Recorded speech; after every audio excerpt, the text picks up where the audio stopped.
Hello everyone and welcome to day 12 of the 30-day film challenge. We are almost halfway done with this, which is exciting, but we have reached the point where I have finally had to watch a movie that I hate. So the prompt for today was a film from your favorite genre that you absolutely hate. And there's many films I could have chosen because my favorite genre is by far horror. I love horror movies. They are my favorites. The Shining, Alien are some of my favorites, but of course you have movies like Open House, and you have The Bye-Bye Man, and you have some really crappy movies that's come out in the past few years, or just really in general, but there's one horror movie that, some people just told me was amazing, and that hyped, it was super hyped up, it has like a 92% on Rotten Tomatoes, and that is Drag Me to Hell.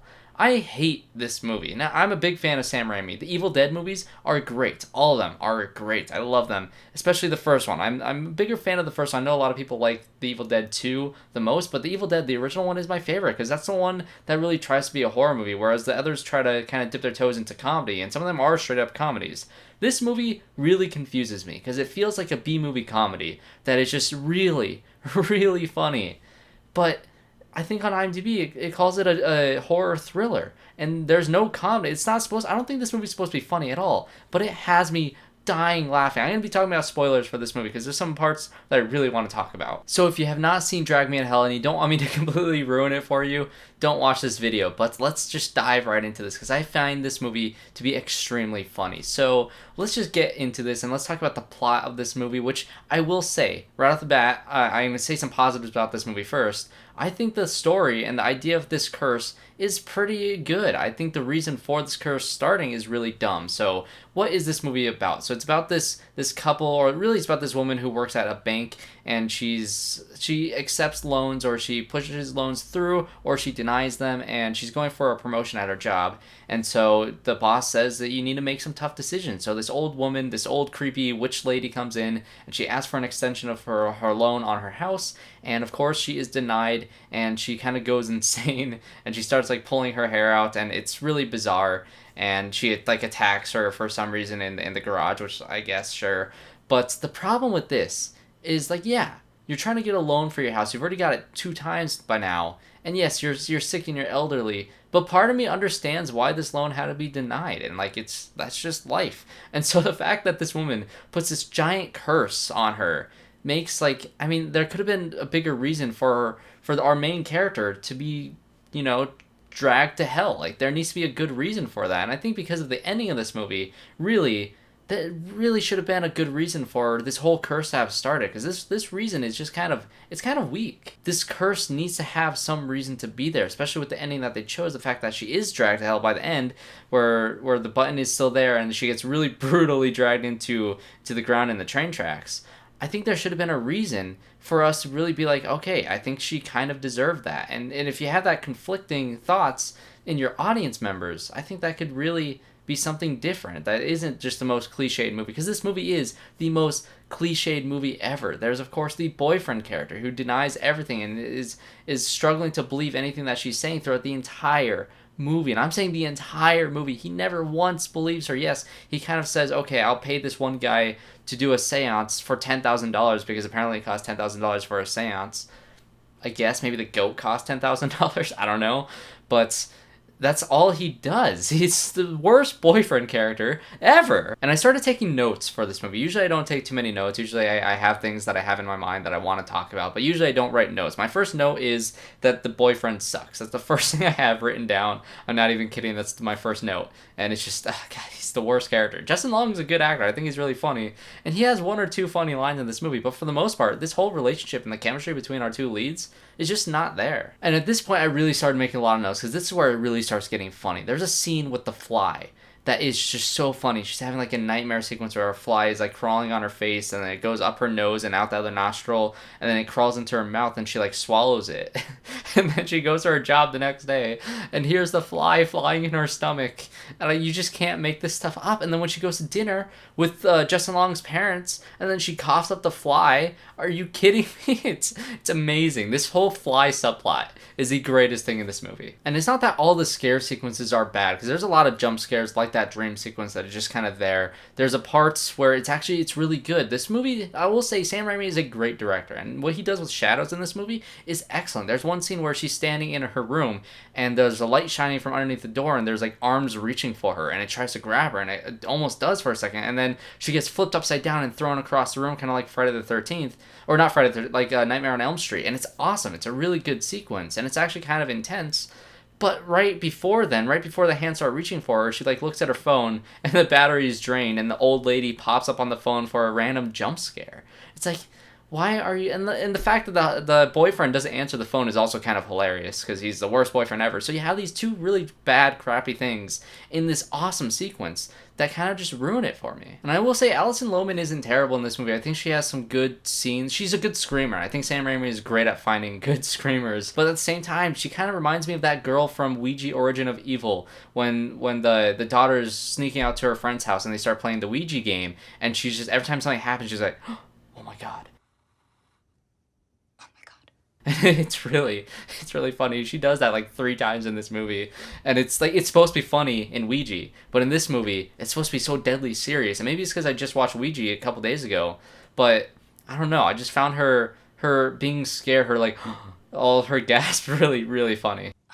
And I will say the last half of this movie gets really unintentionally funny. There's a scene, like I said, at the dinner scene, where right before she coughs up the fly, her cake. She makes a cake for the family. And right when she comes to the house with the cake, you know something's going to be up with the cake. It's going to be gross in some way, or maybe something weird is going to happen. And that's exactly what happens. It's extremely cliched. You've seen this in many movies. The Lost Boys, for instance.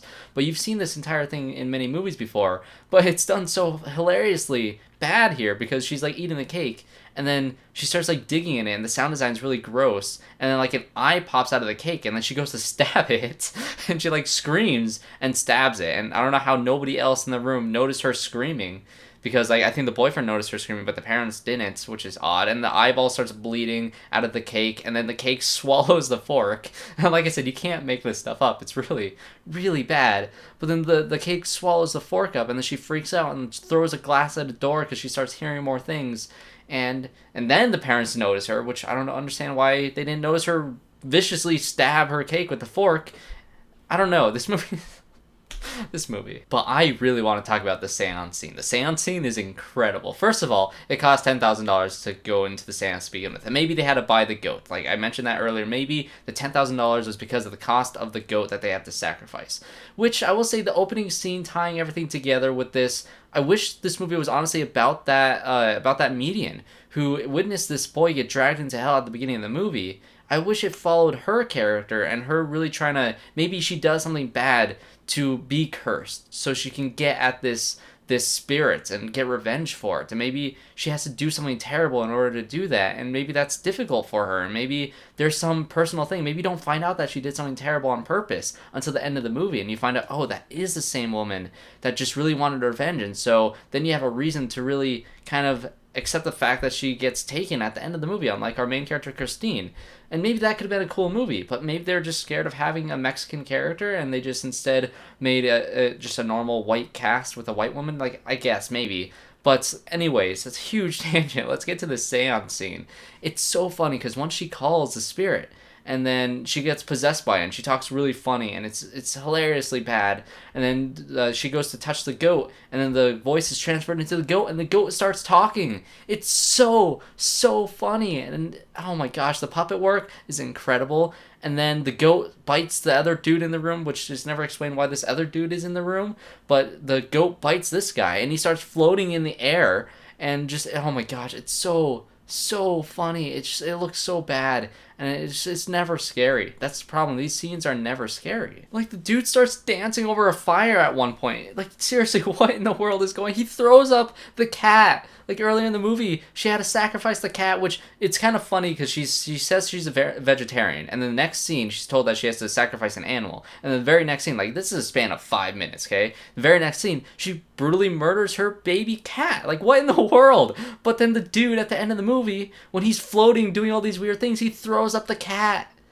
It's amazing. And don't even get me started on the haunted handkerchief. Are you kidding me? This little, like, napkin is floating there and it's supposed to be terrifying. And it, like, flies into the windshield and it flies into her face and she's trying to pull it off her face. And then it starts floating around and it flies down her throat and she grabs it with her fingers. Like, it's comedy. Is this movie supposed to be a comedy? I don't know. If it's supposed to be a comedy and these terrifying sequences are supposed to be funny, then maybe, Sam Raimi, maybe you did a great job. I just think it's unintentionally hilarious. There are some really, really funny sequences in this movie. I will say that the ending is really clever because she can either get rid of the curse or be taken herself, and by doing so she's basically damning someone to hell. That is a great idea. I love that idea of her being conflicted whether or not to give this pin or this button to this old man who looks like he's about to die anyways, but then his elderly wife walks up to him and it's really like she's sad by it, and maybe she calls the one character that she works with that's also going for the promotion, which that subplot is just kind of lame to begin with. It really has nothing to do with anything, but maybe she wants to curse this guy, but she couldn't do it in the end. Or maybe, I don't know, she could curse the boyfriend because he's the worst boyfriend ever. I don't know, just do anything. But she decides to curse the old lady that cursed her, so she goes to the grave, digs it up, and this scene is awesome. This is prime Sam Raimi. You can see the Evil Dead in it. You can see all these awesome scenes, and our main actress is great in this scene. I think she does a really great job, really trying to stick it to this body, and she's wrestling with this dead body. And I guess in some ways it's kind of funny, but it's kind of intense and it's really good. The sound effect when the tombstone falls on her head is pretty funny though. That was comedy. But I don't know, I really enjoyed that sequence, and it's all happy, and then she goes to go on vacation with her boyfriend who's about to propose, I guess, but then he pulls that letter out, and then it has the real button in it, and then she freaks out, backs onto the train track, and gets dragged to hell. And that sequence also is pretty good. I just think that it's kind of dumb how the envelopes were swapped, because they're driving down the road, and this random old dude, I guess it's an old dude, but she sees the old lady, but he sees the old dude, and stops before hitting him. And all the envelopes go flying, and I guess it was mixed up there. There could have been a better reason for the envelopes to get mixed up besides a stupid jump scare. But what are you gonna do? It was a pretty decent idea. This movie has a pretty decent concept. It has some good ideas, like having to maybe put the curse on somebody else and feeling that burden. That's a great idea. There are some good ideas in this movie. The storyline is pretty okay.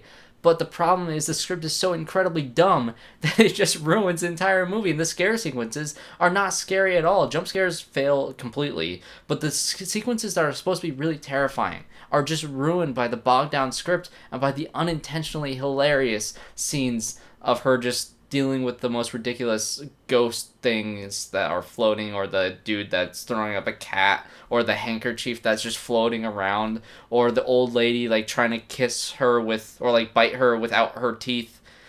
That scene is in the movie. Oh my god. But to end off this review, I want to show you guys a clip from this movie because it is so funny. I can't put it into words. You just have to watch it.